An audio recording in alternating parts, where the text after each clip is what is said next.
नमस्कार दोस्तों, एक बार पुनः स्वागत है आपका आपके अपने YouTube चैनल पर। दोस्तों, आज के वीडियो में हम सीखेंगे संघ लोक सेवा आयोग यानी कि यूपीएससी के माध्यम से जो IAS 2024 भर्ती के लिए आवेदन फॉर्म भरे जा रहे हैं, वो आवेदन फॉर्म हम कैसे ऑनलाइन करेंगे, इसमें हमें क्या दस्तावेज लगेंगे, संपूर्ण जानकारी हम आपको आगे वीडियो में विस्तार पूर्वक स्टेप बाय स्टेप देंगे।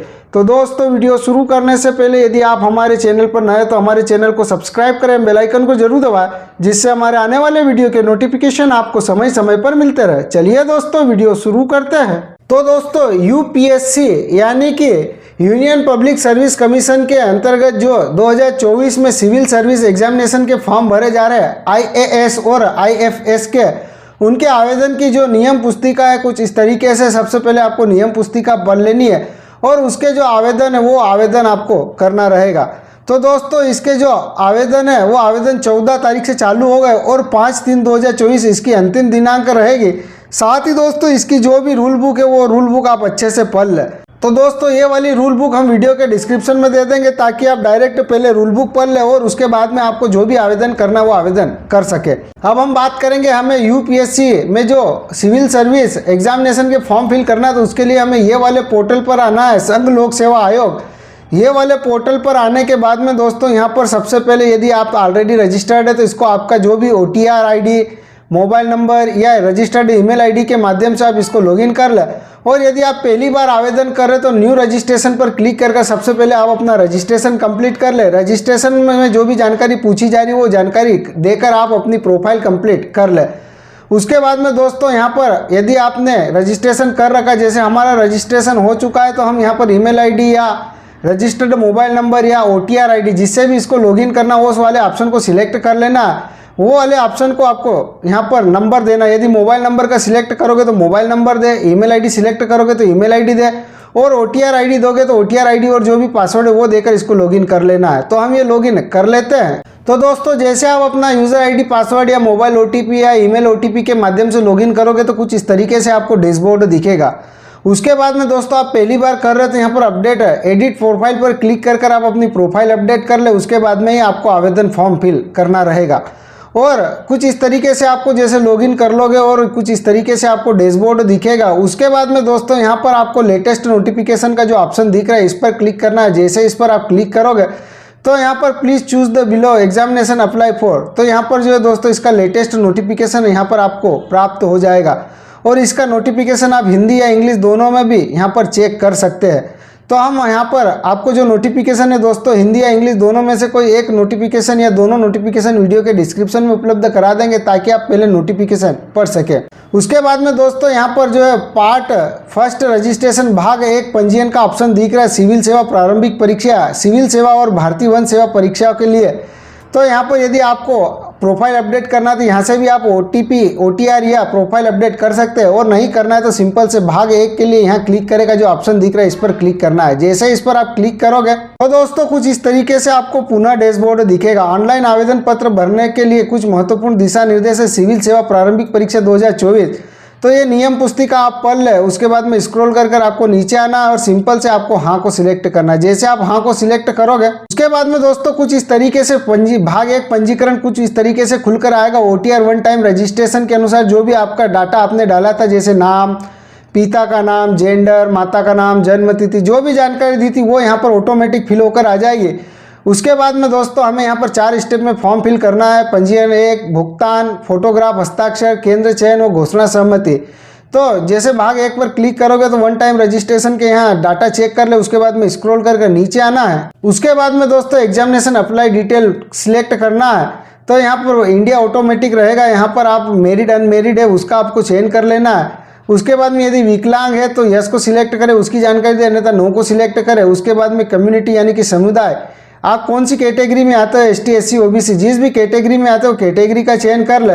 और उसके अनुसार जो भी यहाँ पर आपको जानकारी, क्या आप क्रीमी लेयर के संबंध रखते, यदि रखते तो यस को सिलेक्ट करें, अन्यथा नो को सिलेक्ट करें।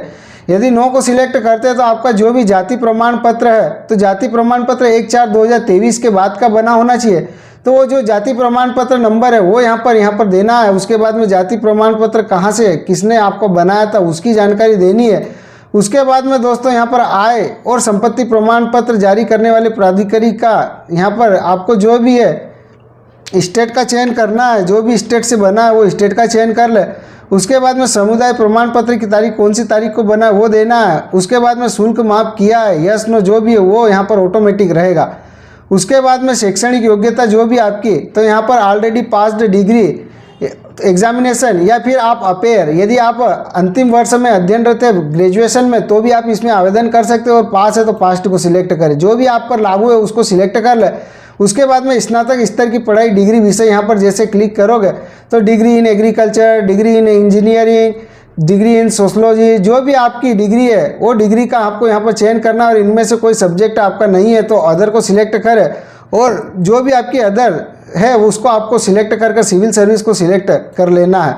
उसके बाद में दोस्तों यहाँ पर आवासीय पता, जो भी आपका पता है पता देना है, और सिंपल से आपको सारी जानकारी वेरीफाई करने के बाद में आगे बढ़े पर क्लिक करना है। जैसे आप आगे बढ़े पर क्लिक करोगे उसके बाद में दोस्तों यहाँ पर कुछ इस तरीके से डैशबोर्ड दिखेगा। आयु सीमा में छूट का दावा, यदि आप आयु सीमा में छूट का दावा करना चाहते तो यस को सिलेक्ट करें। उसके बाद में जैसे आप क्लिक पर क्लिक करोगे तो यहाँ पर ऑप्शन दिया जा रहा है कि आप कौन सी कैटेगरी में आते हो, और जो आपने आयु सीमा में छूट के लिए आप पहले नियम पुस्तिका पढ़ ले, उसमें क्या उम्र मांगी जा रही है उसके अनुसार यदि आप आयु सीमा में छूट लेना चाहते हैं तो आप जिनमें भी आते हैं वो यहाँ पर आपको सिलेक्ट करना है। तो यहाँ पर एज रिलेक्शन कोड जो भी दिख रहा है वो देना है। तो उसके लिए दोस्तों यहाँ पर आपको जो भी समुदाय पर आप आयु सीमा में छूट लेना चाहते हैं उसको सिलेक्ट कर लेना है। उसके बाद में आपको सिंपल से कंटिन्यू वाला ऑप्शन दिखेगा तो इस पर क्लिक करना है। जैसे आप कंटिन्यू वाले ऑप्शन पर क्लिक करोगे उसके बाद में दोस्तों कुछ इस तरीके से पुनः डैशबोर्ड दिखेगा। तो यहाँ पर सबसे पहले फोटो आईडी प्रूफ, फोटो पहचान पत्र की जानकारी देनी, तो जैसे इस पर आप क्लिक करोगे तो आप आधार कार्ड या VID Aadhaar card, driving licence, PAN card, passport, photo ID issue central state government या वोटर आईडी जो भी आप देना चाहते हैं उसको आपको सिलेक्ट कर लेना है। उसके बाद में प्रोवाइड जो भी आप देना चाहते हैं आधार नंबर की, इसको जो है दोस्तों आपको यस को सिलेक्ट करना है। उसके बाद में जो भी आधार नंबर है वो देना है। उसके बाद में फ़ोटो पहचान पत्र संख्या पुनः देना है। उसके बाद में जो भी आप आधार कार्ड आप या जो आईडी प्रूफ का चयन करोगे उसका जो भी है पीडीएफ फॉर्मेट में यहाँ पर स्कैन कर अपलोड कर लेना है। उसके बाद में कृपया स्नातक स्तर पर अपना प्रतिशत, जो भी आपका प्रतिशत था वो प्रतिशत यहाँ पर आपको देना है। ये हम आपको डेमो जानकारी दिखा रहे हैं, इसलिए दोस्तों आपका जो भी जानकारी जो भी प्रतिशत है वो देना है। उसके बाद में सिविल सेवा में किए गए प्रयासों का विवरण, यदि आपने पहले प्रयास किया यानी कि सिविल सेवा में यदि आपने पहले आवेदन किया है तो कितनी बार दर्ज किया है, कितने अटेम्प्ट आपने किया है। यदि नहीं किया है तो जीरो को सिलेक्ट करना, पहली बार करे तो जीरो टाइप करे। उसके बाद में CSM परीक्षा के लिए केंद्र का चयन करना है, तो जो भी आपको उचित लगे आपके जो भी नज़दीकी परीक्षा केंद्र है वो परीक्षा केंद्र का यहाँ पर आपको चयन कर लेना। तो जो भी UPSC के अंतर्गत जो भी परीक्षा केंद्र आता है उसको यहाँ पर सिलेक्ट कर ले। उसके बाद में पेपर फर्स्ट से पेपर 5 की परीक्षा के लिए भाषा का माध्यम यहाँ पर आपको चयन कर लेना, जो भी माध्यम आपको उचित लगे वो चयन कर ले। उसके बाद में छठे और सातवें पेपर के लिए वैकल्पिक विषय जो भी है उसका आपको यहाँ पर चयन कर लेना है। तो जो भी पेपर आप देना चाहते हैं वो पेपर यहाँ पर आपको सिलेक्ट कर लेना है। तो जो भी आपको उचित लगे वो सिलेक्ट कर ले। उसके बाद में छठे और सातवें पेपर के लिए वैकल्पिक भाषा का माध्यम जो भी है हिंदी इंग्लिश उसका चयन कर ले। उसके बाद में क्या आप अरुणाचल प्रदेश, मणिपुर, मेघालय, मिजोरम, नागालैंड, सिक्किम में रहने वाले यदि है तो यस को सिलेक्ट करें, उसकी जानकारी दे, अन्यथा नो को सिलेक्ट करें। उसके बाद में यदि नहीं तो पेपर अग हेतु भाषा का चयन करें, तो जो भी भाषा आपको लेनी वो भाषा का चयन कर ले और सिंपल से आगे बढ़े पर क्लिक करना। जैसे आप आगे बढ़े पर क्लिक करोगे उसके बाद में दोस्तों आपका जो भी प्रीव्यू पेज है आपको पूरी जानकारी यहाँ पर शो हो जाएगी। आप इसको अच्छे से मिलान कर ले, अच्छे से रिमार्क कर ले। यदि इसमें आपको किसी तरह का संशोधन करना है तो अपडेट सुधार करे वाले ऑप्शन पर क्लिक कर आप इसका सुधार कर सकते हैं। अन्यथा आपको जो भी कैप्चा कोड दिख रहा है वो कैप्चा कोड देना है। कैप्चा कोड देने के बाद में दोस्तों यहाँ पर आपको जो भी आई एग्री मैं सहमत हूँ वाले ऑप्शन पर क्लिक करना है। जैसे आप मैं सहमत वाले ऑप्शन पर क्लिक करोगे उसके बाद में दोस्तों आपका जो है प्रथम सिविल सेवा प्रारंभिक परीक्षा के लिए जो भाग 1 है वो यहाँ पर कंप्लीट हो जाएगा। आपने ऑनलाइन आवेदन प्रक्रिया के पंजीयन का भाग 1 पूरा कर लिया। यहाँ पर आपको एक रजिस्ट्रेशन नंबर मिलेगा। ये रजिस्ट्रेशन नंबर आप किसी कागज पर नोट कर ले, इसको कॉपी कर ले। उसके बाद में आपकी सारी जानकारी दिखेगी। उसके बाद में स्क्रॉल करके नीचे आना है और सिंपल से दोस्तों यहाँ पर upload photo and signature image वाले ऑप्शन पर क्लिक करना है। यदि आप ये स्लिप की प्रिंट निकालना चाहते हैं तो प्रिंट स्लिप पर क्लिक करें और इसकी प्रिंट निकाल लें। अन्यथा आपको फोटो अपलोड वाले ऑप्शन पर क्लिक करना है। जैसे आप ये वाले ऑप्शन पर क्लिक करोगे उसके बाद में दोस्तों यदि आपने आवेदन के भाग 2 को पूरा नहीं किया और अंतिम रूप से सफलतापूर्वक जमा नहीं किया तो आपको उम्मीदवारी नहीं माना जाएगा। तो यहाँ पर हमें फ़ोटो और सिग्नेचर अपलोड करना है। तो फ़ोटो हमें किस तरीके से अपलोड करना है, तो जैसे आप क्लिक हियर पर क्लिक करोगे तो यहाँ पर फ़ोटो की पिक्सल वगैरह दी गई है, कितने पिक्सल में और कैसे फ़ोटो अपलोड करना है, कैसे सिग्नेचर और how to resize photo and signature. जैसे इस पर आप क्लिक करोगे तो फ़ोटो और सिग्नेचर कैसे रिसाइज करना है, जो साइज़ दिख रही है उस साइज़ में कैसे हमें रिसाइज करना है उसके बारे में भी यहाँ पर जानकारी दी गई है। इसके अनुसार आप अपनी फ़ोटो और सिग्नेचर रिसाइज कर लें और उसके बाद में फ़ोटो और सिग्नेचर अपलोड कर अपलोड इमेज वाले ऑप्शन पर क्लिक करना। जैसे इस पर आप क्लिक करोगे उसके बाद में दोस्तों जो भी आपकी फ़ोटो और सिग्नेचर है कुछ इस तरीके से दिखेगी। साथ ही दोस्तों आपकी जो भी फ़ोटो और सिग्नेचर का आप पिक्सल मैच करोगे यानी कि पिक्सल सेट करोगे तो आपको जो विड्थ और हाइट दोनों 550 रखना है। तो उसकी फ़ोटो और सिग्नेचर आपकी जो आसानी से जो है इसमें अपलोड हो जाएगी और उससे कम या ज़्यादा होगी तो आपको दिक्कत आएगी।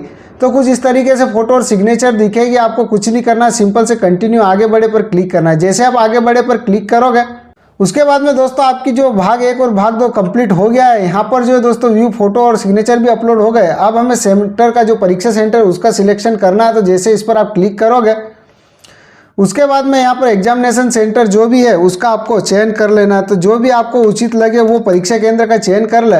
ये जो प्री परीक्षा केंद्र है और जो पहले आपने चयन किया था वो मेंस परीक्षा केंद्र रहेगा। तो यहाँ पर आपको प्री परीक्षा केंद्र का चयन कर लेना है। घोषणा पत्र पर आपको जो है इसका पढ़ लेना है और सिंपल से मैंने घोषणा पढ़ लिया है और सहमत वाले ऑप्शन पर क्लिक करना। जैसे इस पर आप क्लिक करोगे तो दोस्तों आपका रजिस्ट्रेशन सफलतापूर्वक सबमिट हो जाएगा। यदि आप जो है ST SC कैटेगरी को छोड़ के अन्य कैटेगरी में आते अनारक्षित और पिछड़ा वर्ग और रूल बुक के अनुसार यदि आपको शुल्क भुगतान का ऑप्शन आता है तो जो भी शुल्क भुगतान है तो आप net banking, debit card, credit card है जिससे भी इसका शुल्क भुगतान है सबसे पहले शुल्क भुगतान कर लेनी है। शुल्क भुगतान करने के बाद में आपका जो फाइनल सबमिट होगा उसके बाद में दोस्तों यहाँ पर for apply status civil service ये जो दिख रहा है एग्जामिनेशन 2024 इस पर हमें सिंपल से क्लिक करना है। जैसे इस पर आप क्लिक करोगे तो पुनः कुछ इस तरीके से आपको डैशबोर्ड दिखेगा। आपको कुछ नहीं करना है, सिंपल से व्यू प्रिंट एप्लीकेशन वाला जो ऑप्शन दिख रहा है क्लिक हियर का इस पर आपको क्लिक करना है और आपका जो भी रजिस्ट्रेशन स्लिप है उसको आपको प्रिंट कर अपने पास सुरक्षित रख लेना है। तो दोस्तों इस तरीके से संघ लोक सेवा आयोग यानी कि UPSC में जो civil service examination form IAS के लिए जो भरे जा रहे हैं वो आवेदन फॉर्म आप इस तरीके से फिल कर सकते हैं और आवेदन फिल करने के बाद में जो भी रसीद आपको प्राप्त होगी वो सुरक्षित संभाल कर अपने पास रख लेनी है। तो दोस्तों हमारा वीडियो आपको कैसा लगा हमें कमेंट्स करके जरूर बताना। किसी भी प्रकार की दिक्कत हो तो हमें कमेंट्स करना, हम आपकी सहायता करने की पूरी कोशिश करेंगे। और यदि आप हमारे चैनल पर नए तो हमारे चैनल को अधिक से अधिक सब्सक्राइब करना, शेयर करना, लाइक करना और हमें सपोर्ट करना। तो दोस्तों इस वीडियो में इतना ही, मिलते हैं अगले वीडियो में कुछ नए के साथ। तब तक के लिए जय हिंद, वंदे मातरम।